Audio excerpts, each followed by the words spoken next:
Hello everyone. Most dating advice you'll find online is obsessed with younger women. How to attract them, what they want, how they think in their 20s and early 30s when the dating market feels most alive. But there's an entire population that rarely gets discussed with depth, women over 40, and understanding them requires a completely different lens. By the time a woman reaches 40, she has lived. She has accumulated experiences, disappointments, wounds, and wisdom. She is not operating from the same place as a 25-year-old who is still experimenting with identity and desire. She knows what she wants, or at least what she needs, even if she describes it differently. This isn't about judgment, it's about pattern recognition. Because when you understand what someone truly needs, you understand how they behave. Attraction shifts with age. In her 20s, attraction is often driven by chemistry, excitement, social approval, and visions of the future. She's thinking about butterflies, about who her friends admire, about who fits the dream she's building. By 40, the drivers shift. Attraction becomes psychological. Less about excitement, more about filling gaps. Less about building a future, more about addressing what feels missing right now. Life accumulates, disappointments accumulate, unmet needs accumulate, and those accumulated needs begin to drive behavior in ways that weren't present at 25. So the question isn't, what does she find attractive? The question becomes, what is she hungry for? Lesson 1. The validation seeker. In her younger years, she was noticed everywhere she went. Compliments flowed freely. Her appearance was currency, and she had plenty of it. But aging changes the equation. Attention diminishes. Heads turn less often. And now she finds herself competing with women 20 years younger. If her identity was built on being desired, what happens when desire becomes less automatic? If her confidence came from external validation, what happens when validation becomes scarce? She begins chasing proof that she still matters. Compliments land differently now. Telling her she's beautiful may feel hollow, but praising her intelligence, taste, or sophistication hits deeper. She isn't necessarily chasing love, she's chasing evidence that she still has value. Watch her on social media. Notice how she compares herself to younger women, to her past self, to friends who seem to age better.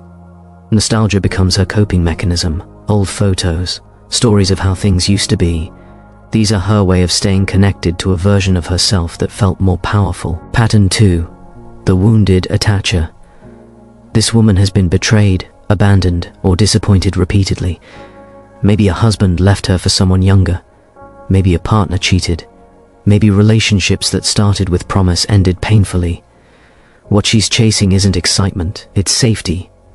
She attaches quickly to men who provide emotional shelter, not necessarily the most attractive men, but the ones who feel stable and trustworthy. Here's the paradox. She often confuses gratitude for love. The relief of finally feeling safe gets interpreted as passion, but once her nervous system calms, once the wound stops bleeding, the gratitude fades. She realizes she attached out of need, not genuine connection. You'll spot her by how quickly she invests. She moves fast, commits early, because commitment equals security. The intensity feels flattering, but it's actually a warning sign. She's attaching to what you represent, not who you are. Pattern 3. The fantasy chaser. She has spent years believing her real life hasn't started yet. That something, or someone, is coming to transform everything. Partners become placeholders. She's emotionally available to the possibility of something better, which means she's never fully available to what's in front of her.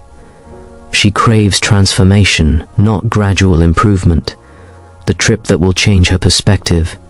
The man who will unlock her destiny. The opportunity that will finally make her life feel real. Novelty feeds her fantasy, but reality rarely matches imagination, so she keeps waiting, keeps chasing, keeps treating real opportunities as temporary. She's loyal to a fantasy, disloyal to reality. Pattern 4. The perpetual dependent. Her life has always been structured around men who handled things. Father, boyfriends, husband. Someone else managed the finances, the logistics, the hard decisions. Now, whether through divorce or death, she faces a world she isn't equipped to navigate alone. She's chasing another provider, another man to restore the structure she's always lived within. But here's the contradiction. She resents the very dynamic she needs. Stability feels stifling. Drama feels alive. She confuses intensity with love, and stability with boredom. Her life oscillates between responsible choices and impulsive chaos. Stable men she sabotages. Exciting men she can't resist. She's essentially a teenager in an adult body, capable of adult pleasures, but not adult responsibilities. Pattern 5. The career dominant. She built her life around achievement. She's decisive, assertive, in control. These skills served her well professionally, but they don't switch off in relationships. She manages partners the way she manages projects. What she craves is paradoxical. On one level, she wants a man strong enough to earn her respect. On another, she fears surrender. She wants to let go, but doesn't know how. She's exhausted by her own dominance, but trapped in it. The tragedy is that what she needs most, surrender, is what she's least able to accept. Vulnerability feels dangerous. Trust feels impossible. So she tests men constantly, not to break them, but to see if they can handle her strength. Pattern 6. The status recoverer. She once lived in a certain world, restaurants, vacations, social circles. Then something changed. Divorce, financial reversal, loss. Now she's living a life that feels beneath her. She's chasing restoration, not just money, but the world money provides access to. She attaches quickly to men who represent that world. Status becomes her magnet. She isn't shallow. She's mourning a lost identity. But her attraction is fragile because it's built on representation, not connection. Pattern 7. The chronic searcher. Her calendar is packed. Workshops, retreats, new hobbies, new philosophies. It looks like growth, but functions as distraction. She's chasing herself, or rather a version of herself she hopes to discover. She mistakes chaos for progress, intensity for meaning. She cycles through connections quickly, always convinced the next one will be different. Stability feels like stagnation. She wants deep conversations at 2 a.m., constant evolution, endless movement.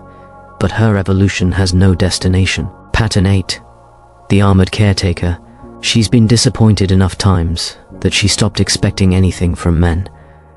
She built a life that doesn't require a partner. Her pride and independence became her armor. She still wants connection, but only through caretaking. She's drawn to younger or struggling men she can mentor, rescue, or guide. This allows her to stay in control. She gives, but doesn't receive.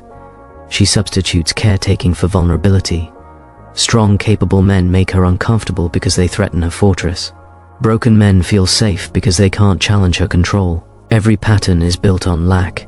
The validation seeker lacks proof of value. The wounded attacher lacks safety. The fantasy chaser lacks reality. The dependent lacks capability. The career dominant lacks surrender. The status recoverer lacks her former position. The chronic searcher lacks identity. The armored caretaker lacks the ability to receive. By 40, these lacks have accumulated. Patterns have hardened. What was a minor tendency at 25 becomes defining at 45. There is a hard truth. Much of what women over 40 call love is actually need. Not all of it. Genuine love exists at every age, but many attachments are need-meeting supply. And when the need diminishes, the attachment fades. The healthiest relationships are built on want, not need. Choosing someone because they add to your life, not because they fill a hole in it. Need creates desperation. Want creates appreciation. Understanding these patterns isn't cynical, it's the foundation of genuine connection. When you understand what someone truly needs, you can choose how to respond. You can provide it with care, or recognize when their needs don't match what you can give. Either way, you operate with clarity instead of confusion. Women over 40 aren't mysterious. They're human beings shaped by accumulated experiences. They chase what they lack, and when you see the lack clearly, you see the pattern. Understanding isn't judgment, It's the prerequisite for connection that actually works.